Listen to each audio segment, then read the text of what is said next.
اور تخلیق پر مسلمانوں کا اجماع ہے۔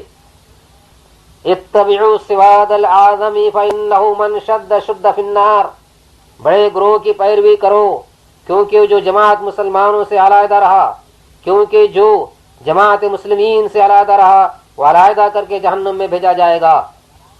جس کو مسلمان اچھا جانے وہ اللہ کے نزدیک اچھا ہے۔ ما رآہ المسلمین حسنا فهو عند اللہ حسن۔ اب یہ دیکھنا یہ ہے کہ آج بھی اور اس سے پہلے بھی عام مسلمان تقلید شخصی ہی کو اچھا جانتے آئے اور مقلدی ہوئے۔ آج بھی عرب و عجم میں مسلمان تقلید شخصی ہی کرتے ہیں، اور جو غیر مقلد ہو وہ اجماع کا منکر ہوا۔ اگر اجماع کا اعتبار نہ کرو تو خلافت صدیقی و فاروقی کس طرح ثابت کرو گے؟ خلافت صدیقی و فاروقی کس طرح ثابت کرو گے؟ وہ بھی تو اجماع امت سے ہی ثابت ہوئی۔ یہاں تک کہ جو شخص ان دونوں خلافتوں میں سے کسی کا بھی انکار کرے وہ کافر ہے۔ تفسیر قازم زیر آیت کونوا مع الصادقین ہے کہ ابو بکر رضی اللہ تعالیٰ عنہ نے انصار سے فرمایا کہ قرآن شریف نے مہاجرین کو صادقین کہا، قرآن شریف نے مہاجرین کو صادقین کہا، اولئک هم الصادقون، اور پھر فرمایا وکونوا مع الصادقین، سچوں کے ساتھ رہو، لہذا تم بھی علیحدہ خلافت نہ قائم کرو، ہمارے ساتھ رہو۔ ایسے ہی میں غیر مقلدوں سے کہتا ہوں کہ سچوں نے تقلید کی ہے، تم بھی ان کے ساتھ رہو، مقلد بنو۔ دنیا میں انسان کوئی بھی کام بغیر دوسرے کی پیروی کے نہیں کر سکتا۔ دنیا میں انسان کوئی بھی کام بغیر دوسرے کی پیروی کے نہیں کر سکتا۔ ہر ہنر اور علم کے قواعد سب میں ان کے ماہرین کی پیروی کرنا ہوتی ہے۔ دین کا معاملہ تو دنیا سے کہیں زیادہ مشکل ہے، اس میں بھی اس کے ماہرین کی پیروی کرنا ہوگی۔ علم حدیث میں بھی تقلید ہے کہ فلاں حدیث اس لیے ضعیف ہے کہ بخاری نے یا فلاں محدث نے فلاں راوی کو ضعیف کہا ہے، اس کا قول ماننا یہی تو تقلید ہے۔ قرآن کی قرات میں قاریوں کی تقلید ہے کہ فلاں نے اس طرح اس آیت کو پڑھا ہے۔ قرآن کے اعراب آیات سبھی تقلید ہی تو ہیں۔ نماز میں جب جماعت ہوتی ہے تو امام کی تقلید سب مقتدی کرتے ہیں۔ حکومت اسلامی میں تمام مسلمان ایک بادشاہ کی تقلید ہیں۔ ریل میں بیٹھے ہیں تو ایک انجن کی ساری ریل والے تقلید کرتے ہیں۔ غرض کے انسان ہر کام میں مقلد ہے، اور خیال رہے کہ ان سب صورتوں میں تقلید شخصی ہے۔ نماز کے امام دو نہیں، بادشاہ اسلام دو نہیں، تو شریعت کے امام ایک شخص دو کس طرح مقرر کر سکتا ہے؟ اذا کان ثلاثة فی سفر فلیؤمروا احدهم، جب 3 آدمی سفر میں ہوں تو ایک کو اپنا امیر بنا لینا۔ تو پھر مسئلہ تقلید پر مخالفین کے اعتراضات 2 طرح کے ہیں۔ مسئلہ تقلید پر مخالفین کے اعتراضات 2 طرح کے ہیں۔ ایک واہیات، طعنے اور تمسخر، ان کے جوابات ضروری نہیں۔ دوسرے وہ جن سے مقلدین کو غیر مقلد دھوکہ دیتے ہیں۔ دوسرے وہ اعتراضات ہیں جن سے مقلدین کو غیر مقلدین دھوکہ دیتے ہیں اور عام مقلدین دھوکہ کھا لیتے ہیں۔ یہ حزب ہیں۔ پہلا اعتراض، اگر تقلید ضروری تھی تو صحابہ کرام کسی کے مقلد کیوں نہ ہوئے؟ اگر تقلید ضروری تھی تو صحابہ کرام کسی کے مقلد کیوں نہ ہوئے؟ اس کا جواب یہ رہے گا کہ صحابہ کرام کو کسی کی تقلید کی ضرورت نہ تھی، وہ تو حضور پاک علیہ الصلوۃ والسلام کی صحبت کی برکت سے تمام مسلمانوں کے امام اور پیشوا ہیں کہ ائمہ دین امام ابو حنیفہ و شافعی وغیرہ وغیرہ رضی اللہ تعالی عنہم اجمعین ان کی پیروی کرتے ہیں۔ مشکات با فضائل صحابہ میں ہے کہ اصحابی کالنجوم بأیہم اقتدیتم اہتدیتم، میرے صحابہ ستاروں کی طرح ہیں، تم جن کی پیروی کرو گے ہدایت پاؤ گے۔ علیکم بسنت سنت الخلفاء الراشدین، تم لازمی پکڑو میری اور میرے خلفاء راشدین کی سنت کو۔ یہ سوال تو ایسا ہے جیسے کوئی کہے ہم کسی کے امتی نہیں، کیونکہ ہمارے نبی علیہ الصلوۃ والسلام کسی کے امتی نہ تھے، امتی نہ ہونا سنت رسول اللہ ہے۔ اس سے یہ کہا جائے گا کہ حضور علیہ الصلوۃ والسلام تو خود نبی ہیں، سب آپ کی امت ہیں، وہ کس کے امتی ہوتے؟ ہم کو امتی ہونا ضروری ہے۔ ایسا ہی صحابہ کرام تمام امت کے امام ہیں، ان کا کوئی مسلمان امام ہوتا؟ ان کا کوئی مسلمان امام نہیں ہوتا۔ نہر سے پانی اس کھیت کو دیا جائے گا جو دریا سے دور ہو، نہر سے پانی اس کھیت کو دیا جائے گا جو دریا سے دور ہو، مکبرین کی آواز پر وہی نماز پڑھے گا جو امام سے دور ہو۔ لبے دریا کے کھیتوں کو نہر کی ضرورت نہیں، اور صف اول کے مقتدیوں کو مکبرین کی ضرورت نہیں۔ صحابہ کرام صف اول کے مقتدی ہیں اور بلا واسطہ سینہ پاک مصطفیٰ علیہ الصلوۃ والسلام سے فیض لینے والے ہیں۔ ہم چونکہ اس بحر سے دور ہے، لہذا کسی نہر کے حاجت مند ہیں۔ پھر سمندر سے ہزارہ دریا جاری ہوتے ہیں، سب میں پانی تو سمندر ہی کا ہے، مگر ان سب کے نام اور راستے جدا ہیں۔ کوئی دجلہ کہلاتا ہے تو کوئی فرات اور کوئی نیل۔ حضور علیہ الصلوۃ والسلام ایسے ہی حضور علیہ الصلوۃ والسلام آب رحمت کے سمندر ہیں۔ حضور علیہ الصلوۃ والسلام آب رحمت کے سمندر ہیں۔ اس سینہ پاک میں سے جو نہر امام ابو حنیفہ کے سینے سے ہوتی ہوئی آئی اسے حنفی کہا گیا، اور جو امام مالک کے سینے سے آئی وہ مذہب مالکی کہا گیا۔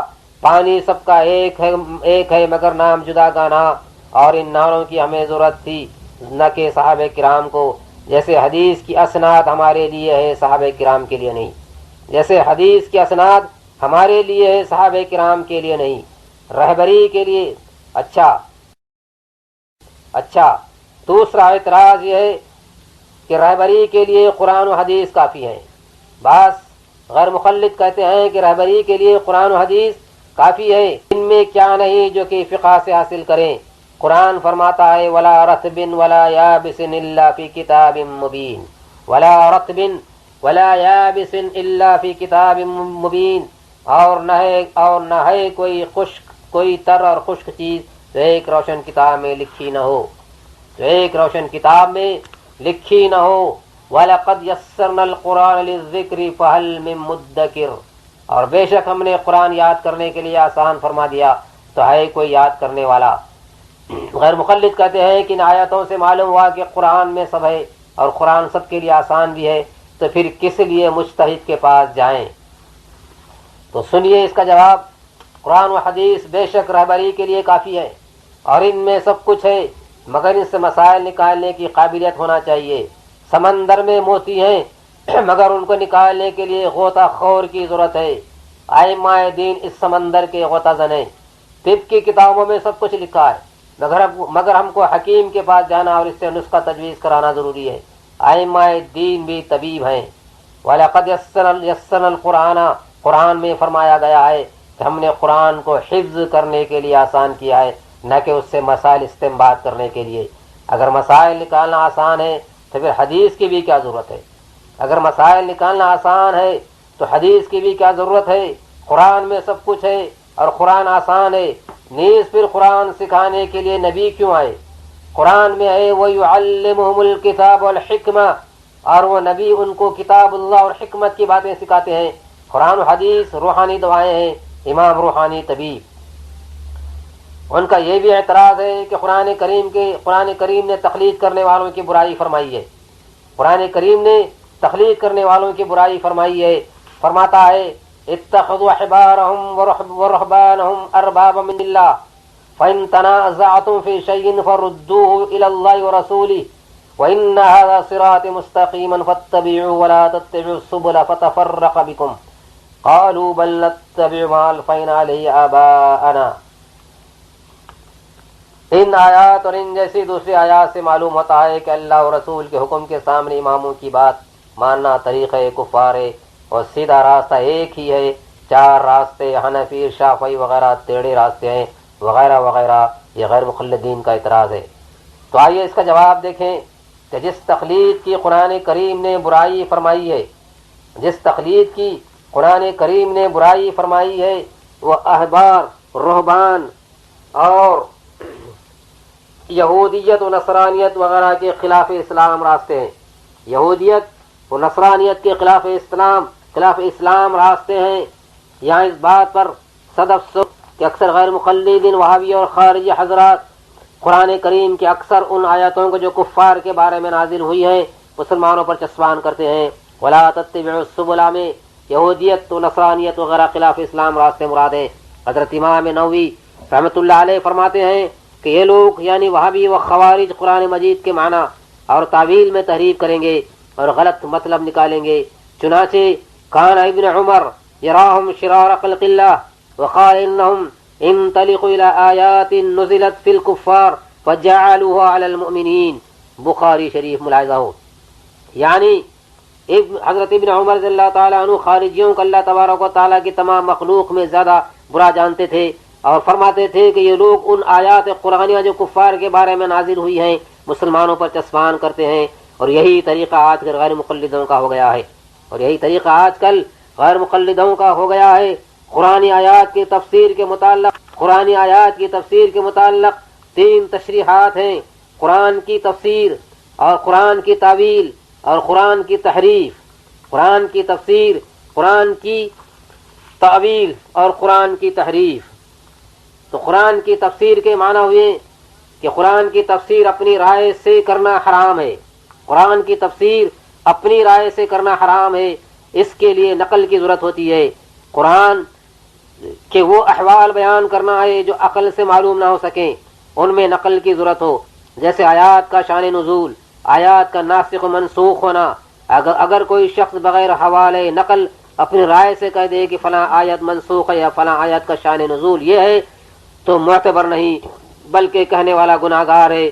من قال فی القرآن برأیہ فلیتبوأ مقعدہ من النار، مشکات کتاب العلم۔ دوسرا قرآن کی تعویل۔ قرآن کی تعویل یہ ہے کہ قرآنی آیات کے مضامین اور اس کی باریکیاں بیان کرنا صرفی و نحوی قواعد سے، ان میں طرح طرح کے نکات نکالنا یہ اہل علم کے لیے جائز ہے۔ تیسرا تحریف القرآن۔ تحریف یہ ہے کہ قرآن کے ایسے معنی یا مطلب بیان کرے جو کہ اجماع امت، عقیدہ اسلام یا اجماع مفسرین کے خلاف ہو یا خود تفسیر قرآن کے خلاف ہو، یہ صریح کفر ہے، جیسے کہ آیات قرآنیہ اور قرات متواترہ کا انکار کفر ہے۔ ولا تتبعوا السبل میں یہودیت یا نصرانیت وغیرہ خلاف اسلام راستے مراد ہے۔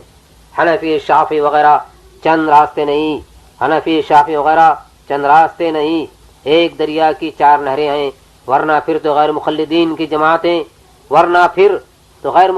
کی جماعتیں صنائی اور غزنبی کا کیا حکم ہے؟ چند راستے ہوتے ہیں، راستے بدلنے سے 4 مذاہب کے عقائد یکساں ہیں، صرف اعمال میں فروعی اختلاف ہے۔ تو پھر سنیے اور ایک اعتراض غیر مقلدین کا کہ تقلید میں غیر خدا کو اپنا حکم بنانا اور یہ شرک ہے، لہذا تقلید شخصی شرک ہے۔ رب تعالی فرماتا ہے کہ ان الحکم الا للہ، نہیں ہے حکم مگر اللہ کا، نہیں ہے حکم مگر اللہ کا۔ جواب، اس کا جواب یہ رہے گا کہ اگر غیر خدا کو حکم یا پنچ بنانا شرک ہے تو حدیث ماننا بھی شرک ہوا۔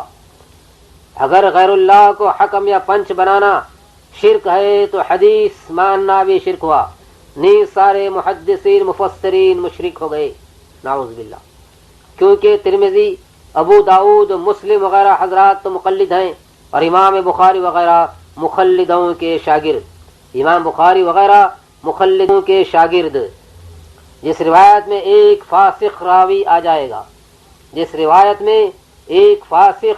آ جائے وہ روایت ضعیف یا موضوع ہے، تو جس روایت میں کوئی مقلد آ جائے تو مشرک آ گیا، لہذا وہ بھی باطل۔ پھر ترمذی اور ابو داؤد تو خود مقلد ہیں، پھر ترمذی ابو داؤد تو خود مقلد ہیں، مشرک ہوئے، ان کی روایات ختم ہوئی۔ بخاری وغیرہ پہلے ہی ختم ہو چکی کہ وہ مشرکوں کے شاگرد ہیں، اب حدیث کہاں سے لاؤ گے؟ یہاں شرک کی تعریف بھی ذہن میں رکھنا کئی ایک مختلف ہی مسائل کو حل کر دے گا۔ شرک کے معنی وہی ہیں جس کو کلمہ طیبہ نے باطل کیا ہو۔ شرک کے معنی وہی ہیں جس کو کلمہ طیبہ نے باطل کیا ہو، یعنی اللہ تعالیٰ کے سوا کسی اور کو معبود ٹھہرانا۔ شرک 3 طرح پر ہوتا ہے۔ پہلا، اللہ تعالیٰ کے سوا کسی دوسرے کو واجب الوجود ٹھہرائے۔ دوسرا، کسی اور کو اللہ تعالیٰ کے سوا حقیقتاً خالق جانے یا کہے۔ تیسرا، اللہ کے سوا کسی غیر کی عبادت کرے یا مستحق عبادت سمجھے۔ اللہ تبارک و تعالیٰ اپنی ذات و کمالات میں دوسروں سے بے نیاز اور غنی بالذات، واجب الوجود فقط اللہ ہی ہے۔ معبود حقیقی اللہ تعالیٰ کے سوا کوئی نہیں۔ اس کا زبان سے اقرار کرنا دل سے یقین جاننا توحید ہے۔ رب تعالیٰ کی ہر صفت میں چار چیزیں ایسی پائی جاتی ہیں، رب تعالیٰ کی ہر صفت میں چار چیزیں ایسی پائی جاتی ہیں جو اللہ تعالیٰ کے علاوہ کسی اور کے لیے ہرگز تسلیم نہیں کی جا سکتی۔ رب تعالیٰ کی ہر صفت میں چار چیزیں ایسی پائی جاتی ہیں جو اللہ تبارک و تعالیٰ کے علاوہ کسی اور کے لیے ہرگز تسلیم نہیں کی جا سکتی۔ پہلی چیز ازلی ہونا، یعنی وہ ذات مقدس رب العالمین ہمیشہ سے ہے۔ دوسری چیز ابدی ہونا، یعنی وہ ہمیشہ رہے گا۔ تیسری ذاتی ہونا، یعنی کسی نے عطا نہیں کی، بذات خود اسے ہر چیز حاصل ہے۔ چوتھی چیز لامحدود ہونا، یعنی اس کی کوئی چیز حد اور انتہا نہیں۔ اس لحاظ سے اللہ تعالیٰ کی ہر صفت اسی کے ساتھ خاص ہے۔ کسی اور کے لیے ماننا تو بڑی بات ہے، اس کی طرف منسوب کرنا بھی کھلا ہوا کفر ہے۔ قرآن پاک فرماتا ہے وَإِنْ خِفْتُمْ شِقَاقَ بَيْنِهِمَا فَبَعْثُوا حَكَمًا مِّنْ أَهْلِهِ وَحَكَمًا مِّنْ أَهْلِهَا۔ پھر آئیے تقلید کی طرف، وَإِنْ خِفْتُمْ شِقَاقَ بَيْنِهِمَا فَبَعْثُوا حَكَمًا مِّنْ أَهْلِهِ وَحَكَمًا مِّنْ أَهْلِهَا۔ اور اگر تم کو میاں بیوی کے جھگڑے کا خوف ہو تو ایک حکم مرد والوں کی طرف سے بھیجو اور ایک پنچ یعنی عورت والوں کی طرف سے بھیجو۔ حضرت علی و معاویہ رضی اللہ تعالیٰ عنہما نے جنگ صفین میں حکم بنایا۔ حضرت علی و معاویہ رضی اللہ تعالیٰ عنہما نے جنگ صفین میں حکم بنایا۔ خود حضور علیہ الصلوۃ والسلام نے بنی قریظہ کے معاملے میں حضرت سعد بن معاذ رضی اللہ تعالیٰ عنہ کو حکم بنایا۔ آیت کے معنی یہ ہیں، آیت ان الحکم الا للہ کے معنی یہ ہے کہ حقیقی حکم خدائے رب تعالی، خدائے تبارک و تعالی ہی کا ہے، اور جو اس کے سوا کے احکام علماء فقہا مشائخ کے، اسی طرح احکام حدیث، یہ تمام بالواسطہ خدائے تبارک و تعالی ہی کے حکم ہے۔ اگر یہ معنی ہو کہ کسی کا حکم سوائے اللہ تعالیٰ کے معنی شرک ہے، تو آج تمام دنیا جج کا فیصلہ کچہریوں کے مقدمات کو مانتی ہے، سبھی مشرک ہوئے۔ غیر مقلدوں کا ایک اعتراض یہ بھی ہے کہ قیاس مجتہد زن ہے اور زن کرنا گناہ ہے۔ قرآن میں اس کی ممانعت ہے۔ قرآن فرماتا ہے کہ یا ایھا الذین آمنوا اجتنبوا کثیرا من الظن ان بعض الظن اثم ولا تجسسوا ولا یغتب بعضکم بعضا۔ اے ایمان والو، بہت گمانوں سے بچو، بے شک کوئی گمان گناہ ہوتا ہے، اور عیب نہ ڈھونڈو اور ایک دوسرے کی غیبت نہ کرو۔ لہذا دین میں صرف کتاب و سنت پر عمل چاہیے۔ غیر مقلدین کہتے ہیں کہ لہذا دین میں صرف کتاب و سنت پر عمل چاہیے۔ آئیے اب ہم دیکھیں کہ شریعت کی روشنی میں قیاس کس کو کہتے ہیں۔ جیسے غیر مقلد کہتے ہیں کہ قیاس مجتہد زن ہے، پر یہ دیکھیں کہ شریعت کی روشنی میں قیاس کس کا نام ہے۔ قیاس زن کہ ہم معنی ہے یا اور کوئی جائز امر ہے۔ قیاس زن کہ ہم معنی ہے یا اور کوئی جائز امر ہے۔ شریعت کے دلائل چار ہیں، قرآن، حدیث، اجماع امت اور قیاس۔ اجماع کے دلائل تو ہم عرض کر چکے ہیں اجماع کے دلائل تو آپ سن چکے ہیں، جو قرآن کا بھی حکم ہے اور حدیث کا بھی کہ عام جماعت مسلمین کے ساتھ رہو، جو اس سے علیحدہ ہوا وہ جہنمی ہے۔ قیاس کے معنی لغت میں اندازہ لگانا اور شریعت میں کسی فرعی مسئلے کو اصل مسئلے سے حلت اور حکم میں ملا دینا ہے۔ یعنی ایک مسئلہ ایسا درپیش آ گیا جس کا ثبوت قرآن و حدیث میں نہیں ملتا، تو اس کی مثل کوئی وہ مسئلہ لیا جو قرآن و حدیث میں ہے، اس کے حکم کی علت معلوم کر کے کہا کہ چونکہ وہ علت یہاں بھی ہے لہذا اس کا یہ حکم ہے۔ مگر شرط یہ ہے کہ قیاس کرنے والا مجتہد ہو، ہر کس و ناقص کا قیاس معتبر نہیں۔ قیاس اصل میں حکم شریعت کو ظاہر کرنے والا ہے، خود مستقل حکم نہیں، یعنی قرآن و حدیث کا حکم ہوتا ہے۔ قیاس قرآن و حدیث کا حکم ہوتا ہے، مگر قیاس اسے یہاں ظاہر کرتا ہے۔ قیاس کا ثبوت قرآن و حدیث افعال صحابہ سے ہے۔ نیز قرآن قیامت کے ہونے کو نیند پر نیز قرآن نے قیامت کے ہونے کو نیند پر، اسی طرح کھیتی کے خشک ہو کر سرسبز ہونے پر قیاس فرما کر بتایا ہے۔ اول سے آخر تک کفار کی مثالیں بیان فرمائی ہیں، یہ بھی قیاس ہے۔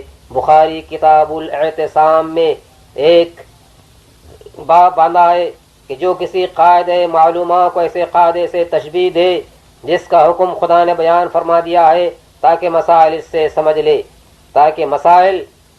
سمجھ لے۔ جب حضرت معاذ بن جبل کو حضور علیہ الصلوۃ والسلام نے یمن کا حاکم بنا کر بھیجا تو پوچھا کہ کس چیز سے فیصلہ کرو گے؟ عرض کیا کتاب اللہ سے۔ فرمایا کہ اگر اس میں نہ پاؤ تو عرض کیا کہ اس کے رسول کی سنت سے صلی اللہ علیہ وسلم۔ اگر اس میں بھی یہ نہ پاؤ تو عرض کیا کہ اجتہد بالرأی ولا الو۔ قال فضرب رسول اللہ صلی اللہ علیہ وسلم على صدره وقال الحمد للہ الذی وفق رسول اللہ لما یرضی بہ۔ رسول اللہ اپنی رائے سے اجتہاد کروں گا۔ راوی نے فرمایا پس حضور صلی اللہ علیہ وسلم نے ان کے سینے پر ہاتھ مارا اور فرمایا کہ اس خدا کا شکر ہے جس نے رسول اللہ صلی اللہ علیہ وسلم کے قاصد کو اس کی توفیق دی جس سے رسول اللہ راضی ہیں۔ اس سے قیاس کا پرزور ثبوت ہوا، چونکہ حضور علیہ الصلوۃ والسلام کی ظاہری حیات میں اجماع نہیں ہو سکتا، اس لیے اجماع کا ذکر حضرت معاذ رضی اللہ تعالی عنہ نے نہ کیا۔ اسی طرح صحابہ کرام نے بہت سے احکام اپنے قیاس سے دیے ہیں۔ حضرت عبداللہ بن مسعود سے روایت ہے کہ آج کے بعد سے جس پر کوئی فیصلہ پیش آ جائے تو قرآن شریف سے فیصلہ کرے۔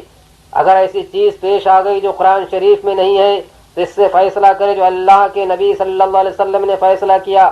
لیکن اگر ایسی چیز پیش آ جائے جو نہ تو قرآن میں ہو اور نہ اللہ کے نبی صلی اللہ علیہ وسلم نے اس کا فیصلہ کیا ہو تو اس پر فیصلہ کرو جو نیک لوگوں نے فیصلہ کیا ہو۔ لیکن اگر وہ چیز پیش آ گئی جو نہ تو قرآن میں ہو اور نہ اس کا فیصلہ نبی کریم صلی اللہ علیہ وسلم نے کیا نہ صالحین نے، تو اپنے قیاس سے اجتہاد کرے۔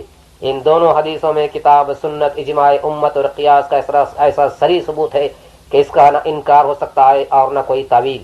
اب اعتراض جو غیر مخلد کرتے ہیں کہ اجتنبوا کثیرا من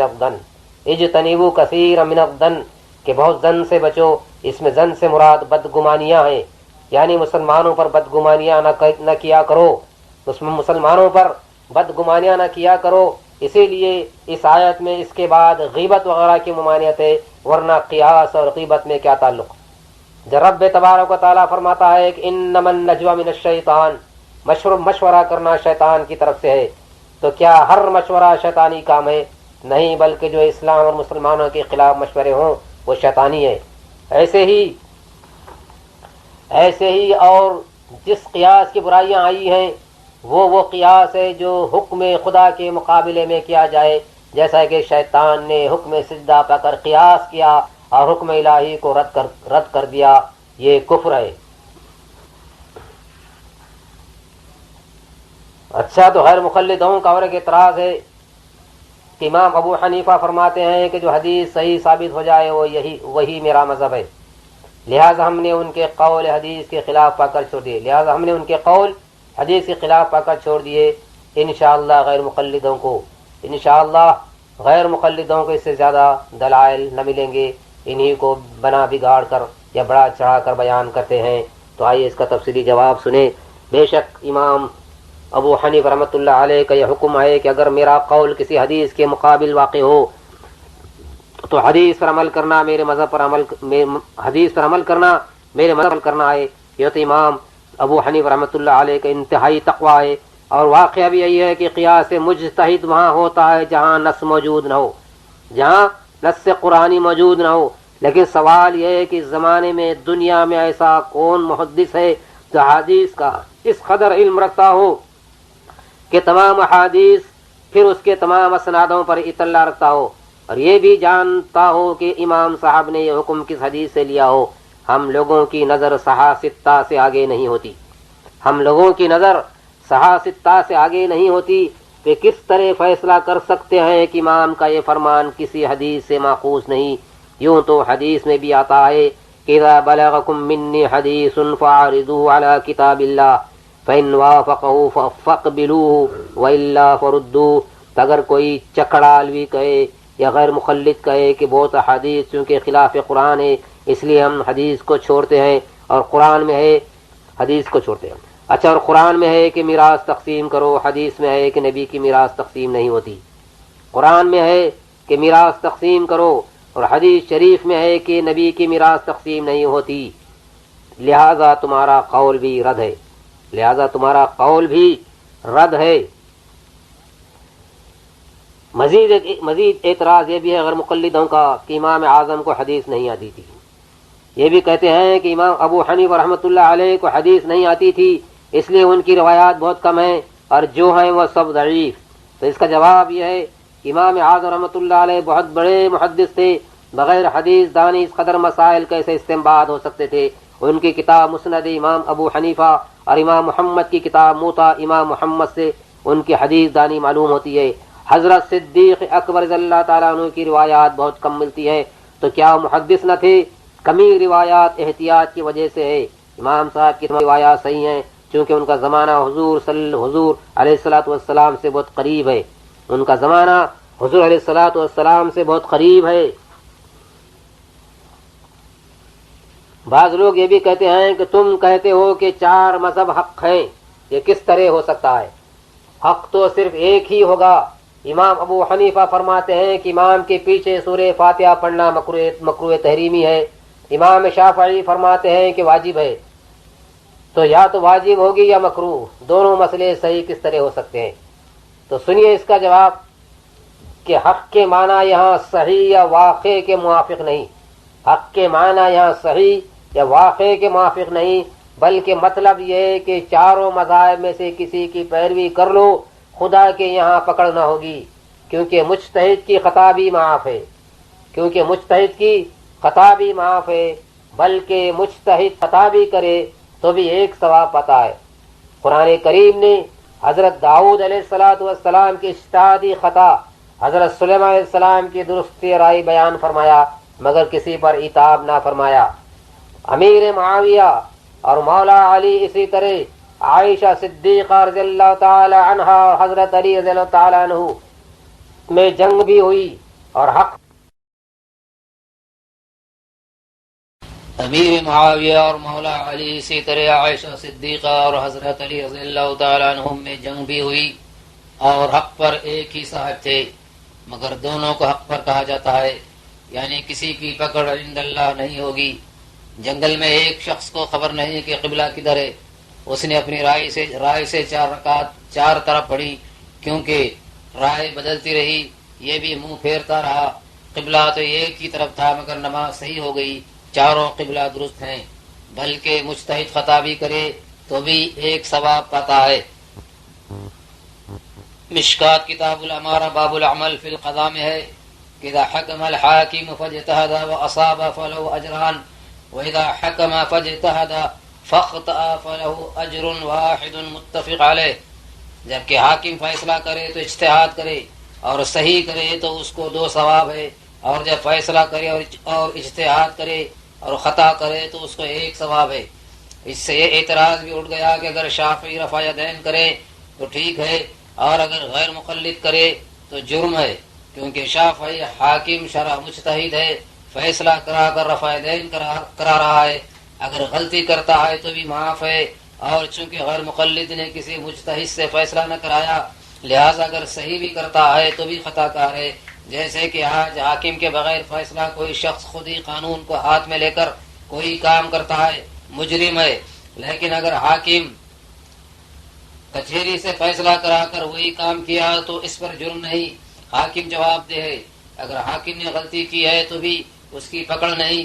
دیکھو حضور علیہ الصلوۃ والسلام نے بدر کے قیدیوں سے محض قیاس پر فدیہ لیا، پھر آیت شریفہ اس کے خلاف آئی، معلوم ہوا کہ اس قیاس سے رب راضی نہیں، مگر وہ فدیے کا روپیہ واپس نہیں کرایا گیا، بلکہ ارشاد ہوا فَكُلُوا مِمَّا غَنِمْتُمْ حَلَالًا طَيِّبًا، وہ مال کھا لو حلال طیب معلوم ہوا کہ خطا اجتہادی پر کوئی پکڑ نہیں.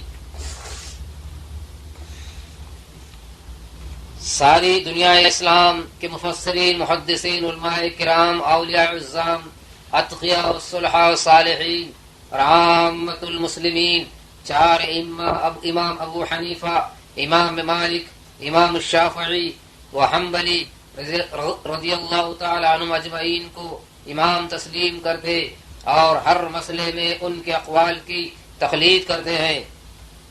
مسلم میں حضرت تمیم الداری سے مروی ہے کہ ان النبی صلی اللہ علیہ وسلم قال الدین النصیحہ قلنا لمن قال للہ ولکتابہ ولرسولہ ولأئمة المسلمین وعامتہم. حضور اکرم صلوات اللہ وسلم علیہ نے فرمایا دین خیر خواہی ہے. ہم نے عرض کی یعنی صحابہ کرام نے کس کی خیر خواہی؟ فرمایا اللہ کی اور اس کی کتاب کی اور اس کے رسول کی اور مسلمانوں کے امام کی اور عامت المسلمین کی. یہ حدیث نبوی صلی اللہ علیہ وآلہ وسلم ان اماموں کو بھی شامل ہے جو علماء دین ہیں، اور علماء کی خیر خواہی یہی ہے کہ ان کی روایت کی ہوئی احادیث شریفہ کا قبول کرنا اور ان کے بتائے ہوئے احکام میں تقلید کرنا اور ان کے ساتھ نیک گمان کرنا ہے. اس سے قبل امام ابو حنیفہ رضی اللہ تعالیٰ عنہ کے مختصر حالات زندگی عرض کر چکا ہوں. اب آئیے امام شافعی رحمۃ اللہ علیہ کے متعلق کچھ عرض کروں تاکہ ہمیں یہ معلوم ہو کہ ان دونوں بزرگوں نے اسلام پر کتنی محنت کی ہے اور کس جاں فشانی اور خلوص نیت کے ساتھ آنے والی نسلوں کے لیے دین محمدی کے ایک ایک مسئلے کو آشکارا فرمایا ہے. ان مقدس فقہائے کرام سے وہی شخص بغض و عناد رکھے گا جس کا قلب سیاہ اور اس کی بصیرت و حمیت اندھی ہو چکی ہو. خدا تعالیٰ توفیق عطا فرمائے، آمین. اب آئیے حضرت امام شافعی رحمۃ اللہ علیہ کی سوانح عمری ملاحظہ فرمائیں. امام شافعی رحمۃ اللہ علیہ کا نام نامی محمد بن ادریس بن العباس بن عثمان بن شافع، کنیت ابو عبداللہ. حضرت امام شافعی رحمۃ اللہ علیہ کی ایک بڑی خصوصیت یہ ہے کہ حضرت صلی اللہ علیہ وسلم کے جد اعلیٰ عبد مناف میں آپ کا نسب حضور اقدس صلی اللہ علیہ وسلم کے ساتھ مل جاتا ہے. حضرت امام شافعی رحمۃ اللہ علیہ کی یہ نسبت آپ رحمۃ اللہ علیہ کے جد اعلیٰ شافعی کی طرف ہو کر مشہور ہوئی، اور آپ کا لقب ناصر السنہ ہے. آپ کو الامام المجدد ہونے کا شرف بھی حاصل ہے. آپ دوسری صدی کے مجدد دین ہیں. آپ مطلبی حجازی اور مکی سے بھی مشہور ہیں. آپ کی پیدائش رجب 150 ہجری میں ہوئی، اور یہی سال اور یہی دن اور مہینہ حضرت امام اعظم رحمۃ اللہ علیہ کی وفات کا ہے. قول صحیح کے مطابق آپ کی والدہ قبلہ ازو سے تھی، جو یمن کا ایک ممتاز اور مشہور قبیلہ ہے. جب امام شافعی رحمۃ اللہ علیہ کی عمر 2 سال کی ہوئی تو آپ اپنے والدین کے ساتھ مکے میں آئے. آپ کی والدہ ماجدہ وہاں سے پھر اپنے قبیلے میں منتقل ہو گئیں، اور 10 سال کی عمر تک یہاں آپ کا قیام رہا. مگر اس عرصے میں خیال پیدا ہوا کہ نسبی شرافت ختم ہو جائے گی، تو حالات نے تقاضا کیا آپ وہاں سے منتقل ہو کر مکہ المکرمہ میں مستقل طور پر قیام پذیر ہو گئیں. اور حضرت امام شافعی کی مکہ المکرمہ میں ہی پرورش اور مکمل نشو و نما ہوئی. صرف 7 سال کی عمر میں حفظ قرآن پاک سے امام شافعی رحمۃ اللہ علیہ نے فراغت پائی، اور 10 سال کی عمر میں موطا امام مالک کو پوری طرح حفظ کر لیا. جس نے 7 سال کی عمر میں حفظ قرآن پاک اور 10 سال کی عمر میں حدیث کی عظیم کتاب کو حفظ کر لیا ہو تو اس کا بچپن تمام کا تمام علم ہی میں لگا ہے. اور بچپن کا یہ زمانہ کیا یہ عمدہ اور قابل رشک ہوا ہوگا. آپ اپنے بچپن میں علماء کی مجالس میں شرکت فرماتے اور جو حاصل کرتے اس کو ہڈیوں یا اس کے مثل کسی شے پر لکھ لیا کرتے تھے. ناداری کی وجہ سے کاغذ حاصل نہ تھا، حتیٰ کہ ان تحریر شدہ ہڈیوں اور اشیاء سے آپ کا گھر بھر گیا. ایک دن آپ منام میں تھے کہ پشت کی طرف سے آواز آئی علیک بالفقہ، آپ کو تحصیل فقہ کرنی چاہیے۔ اسی طرح مسلم بن خالد زنجی مفتی مکہ نے بھی آپ کے فہم، ذکاوت اور حسن استعداد کا اندازہ کر کے ترغیب دی کہ علم فقہ حاصل کریں۔ حضرت امام مالک رحمۃ اللہ علیہ کے علاوہ 81 محدثین حدیث سے سند حاصل کی۔ مکے میں خاص طور پر محدث شہر سفیان بن عینیہ رضی اللہ تعالیٰ عنہ سے استفادہ کیا ہے۔ حضرت امام شافعی رحمۃ اللہ علیہ فرماتے ہیں کہ اگر امام مالک اور سفیان نہ ہوتے تو حجاز کا علم باقی نہ رہتا۔ حضرت امام شافعی رحمۃ اللہ علیہ نے تحصیل علم میں متعدد سفر بھی کیے ہیں۔ چنانچہ پہلا سفر 5 ہجری میں حضرت امام مالک رحمۃ اللہ علیہ کی خدمت میں آنے کے لیے مدینہ طیبہ کی طرف ہوا، کیونکہ آپ کے قلب میں بڑی تمنا تھی اور بہت زیادہ مشتاق تھے امام صاحب سے ملاقات کے لیے۔ چنانچہ مدینہ منورہ میں آپ کا قیام 8 ماہ رہا۔ اس کے بعد مکہ مکرمہ واپس تشریف لائے اور یہاں کے شیوخ سے علم حاصل کیا۔ آپ کے مناقب و فضائل بکثرت ہیں، آپ کے مناقب و فضائل بکثرت ہیں، بہت تفصیل کے ساتھ علامہ ذہبی رحمۃ اللہ علیہ کی تاریخ الاسلام میں، تاریخ دمشق اور تذکرۃ الحفاظ میں موجود ہیں۔ آپ کی شان میں اہل علم نے بہت اونچے اونچے کلمات ارشاد فرمائے ہیں۔ مثلا فرمایا گیا ہے کہ کان رضی اللہ تعالی عنہ کالشمس للدنیا والعافیۃ للناس۔ حضرت امام احمد بن حنبلی تلمیذ امام سے منقول ہے کہ آپ کی صاحب زادی نے حضرت امام شافعی رحمۃ اللہ علیہ کے متعلق دریافت کیا، اس لیے کہ امام احمد آپ کی بہت عظمت کرتے تھے، تو آپ نے جواب دیا ہوا رجل کالشمس فی الدنیا والعافیۃ فی البدن فاذا ذهب هل لهما من خلف۔ الحاصل آپ کے فضائل و مناقب بکثرت ہیں۔ آپ کو اللہ تبارک و تعالیٰ نے علم میں بہت اونچا مقام عطا فرمایا۔ 13 سال کی عمر میں آپ حرم پاک میں جہاں علماء اور اطراف عالم کے اہل علم کا کثیر مجموعہ رہتا ہے، اعلان فرماتے ہیں کہ جس کا جو جی چاہے مجھ سے سوال کرے۔ حضرت امام احمد رحمۃ اللہ علیہ جو فقہ اور حدیث میں امام ہوئے ہیں، جبکہ آپ کو 10 لاکھ حدیث حفظ یاد تھی، وہ آپ کے شاگرد تھے اور آپ کی بڑی توقیر فرماتے اور آپ کے شان میں اونچے کلمات فرماتے تھے۔ ایک دفعہ ایک جماعت نے از روئے اعتراض حضرت امام احمد رحمۃ اللہ علیہ سے فرمایا کہ آپ کا علم حدیث میں اتنا بڑا مرتبہ ہے، مگر اس کے باوجود آپ اس 25 سالہ نوجوان کے حلقہ درس میں شرکت کرتے ہیں، جبکہ بڑے بڑے استاد اور مشائخ موجود ہیں۔ حضرت امام احمد رحمۃ اللہ علیہ نے جواب میں ارشاد فرمایا ٹھیک ہے، مگر ہم ان کے الفاظ جانتے ہیں اور جو کچھ ہم کو آتا ہے یہ نوجوان اس کے معانی اور حقائق سے آگاہ ہے۔ ہم ان حقائق کو حاصل کرنے کے لیے ان کے در پر حاضری دیتے ہیں۔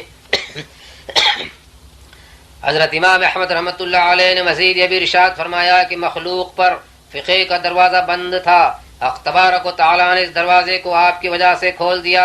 نیز فرماتے ہیں کہ امام شافعی رحمۃ اللہ علیہ علوم میں فیلسوف ہیں، یعنی لغت میں، اختلاف الناس میں، علم فقہ اور علم معانی میں۔ نیز فرمایا کہ حضرت امام شافعی رحمۃ اللہ علیہ مجدد دین ہے، جیسا کہ حدیث شریف میں فرمایا گیا ہے کہ ہر صدی کا ایک مجدد دین ہوگا۔ حضرت امام ثوری رحمۃ اللہ علیہ فرماتے تھے کہ اگر عقل کا وزن کیا جائے، حضرت امام شافعی کی عقل اس قدر زائد تھی، یعنی تیز تھی کہ کل مخلوق کی عقل کے نصف حصے کے برابر آپ کی عقل کا وزن ہو جائے گا۔ حضرت بلال خواص رحمۃ اللہ علیہ صوفی بزرگ ارشاد فرماتے ہیں کہ میں نے حضرت خضر علیہ السلام سے دریافت کیا کہ شافعی کے بارے میں آپ کی کیا رائے ہے۔ ارشاد فرمایا کہ وہ اوتاد کے درجے پر ہیں۔ جس وقت وہ بچہ تھے تو ان کے سر پر 1000 سالہ قلت یعنی ذمہ داری کا لباس رکھ دی گئی، جس سے اصطلاحاً صوفیاء کرام کی طرف اشارہ ہے۔ حضرت عبداللہ انصاری رحمۃ اللہ علیہ فرماتے ہیں کہ فقہ میں ان کا مذہب اگرچہ میرا نہیں ہے، یعنی میں شافعی مسلک پر نہیں ہوں، البتہ میں امام شافعی رحمۃ اللہ علیہ کو دوست رکھتا ہوں، اس وجہ سے کہ جس مقام میں بھی میں نے نظر کی میں نے ان کو آگے ہی پایا۔ صاحب تذکرۃ الاولیاء نے کیا خوب فرمایا، صاحب تذکرۃ الاولیاء نے کیا خوب فرمایا، فضائل و شمائل و مناقب اور بسیار است وصف ہو، ای تمام است کے شعبہ درخت نبوی است و میوہ شجر مصطفی صلی اللہ علیہ وسلم۔ حضرت امام شافعی کا ایک خواب آپ خود بیان فرماتے ہیں کہ میں نے ایک مرتبہ خواب میں حضرت صلی اللہ علیہ وسلم کی زیارت کی. آپ صلی اللہ علیہ وسلم نے مجھ سے دریافت فرمایا کہ اے لڑکے تو کون ہے؟ میں نے عرض کیا یا رسول اللہ صلی اللہ علیہ وسلم میں آپ کی جماعت کا ایک فرد ہوں یعنی مطلبی. جناب رسول اکرم صلی اللہ علیہ وسلم نے ارشاد فرمایا کہ میرے نزدیک آؤ. میں قریب ہو گیا.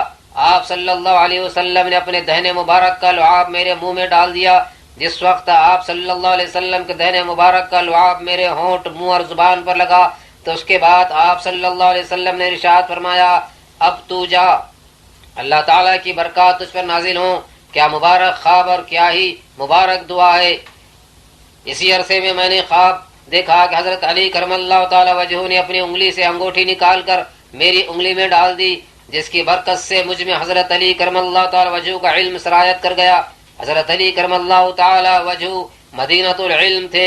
یہ خواب کس قدر مبارک ہیں اور آپ رحمت اللہ علیہ کے مناقب و فضائل میں بہت کافی ہیں. ان پر جس قدر بھی فخر کیا جائے کم ہے.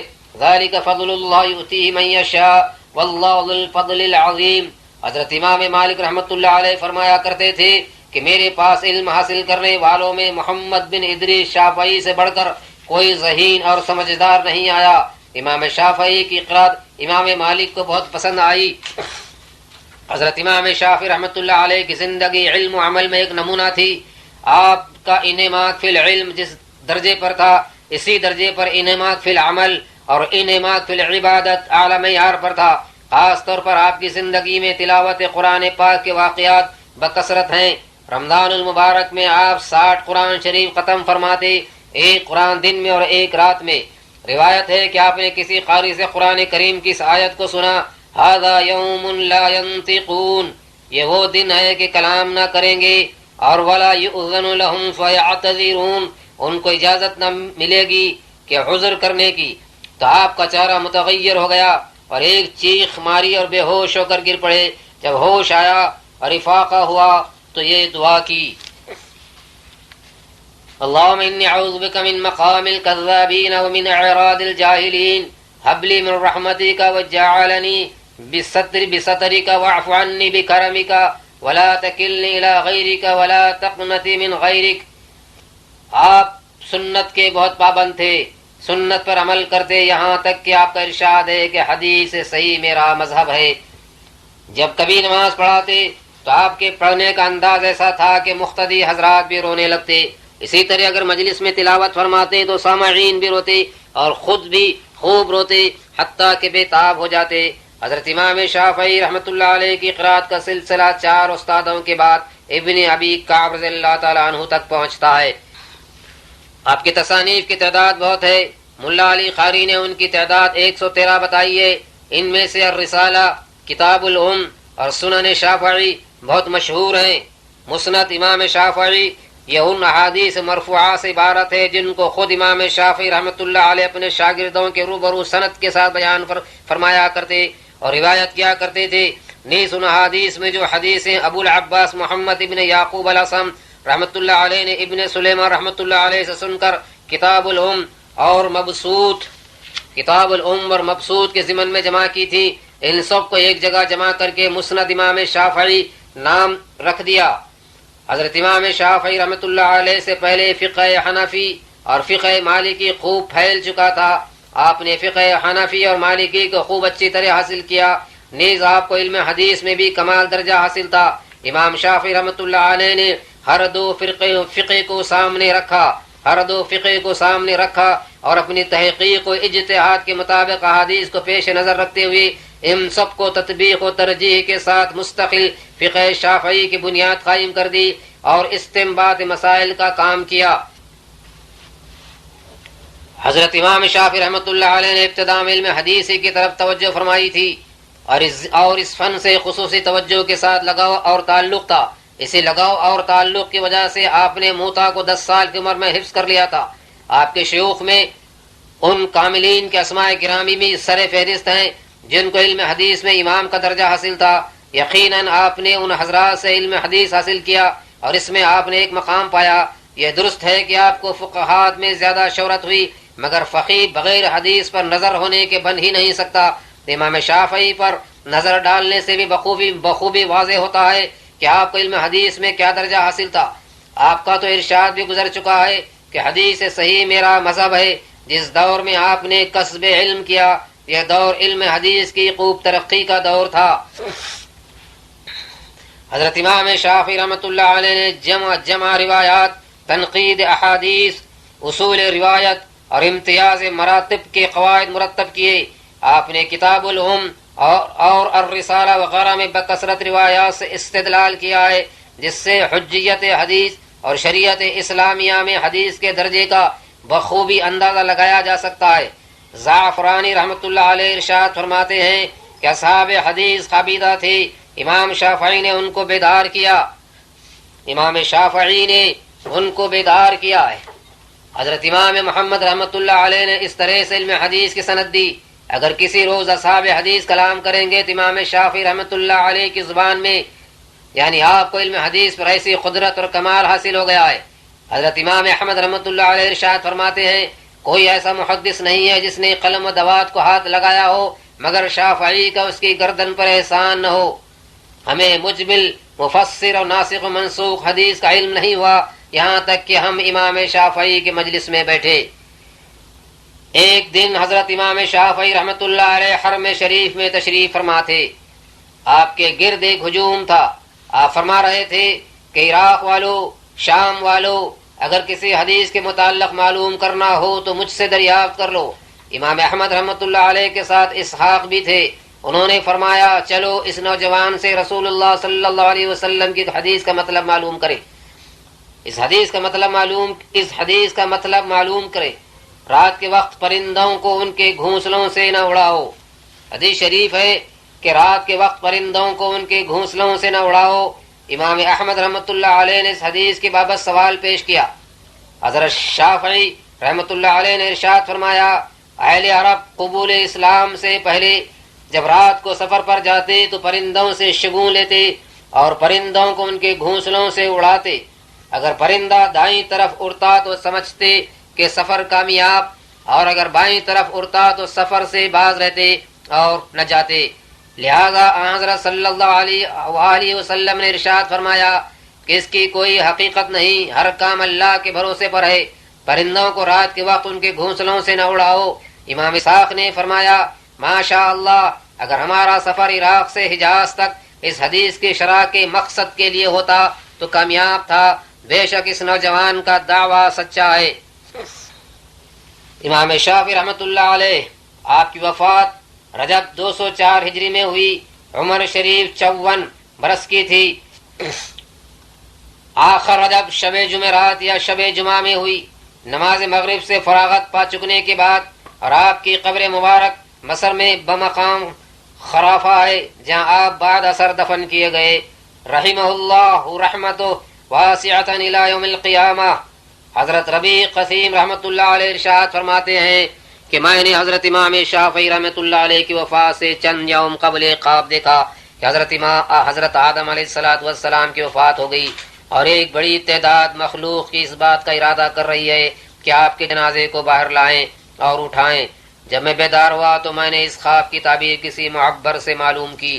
انہوں نے جواب دیا کہ دنیا میں جو بڑا عالم ہے اس کی وفات قریب ہے، اس لیے کہ علم آدم کی خاصیت ہے وعلم آدم الاسماء کلہا۔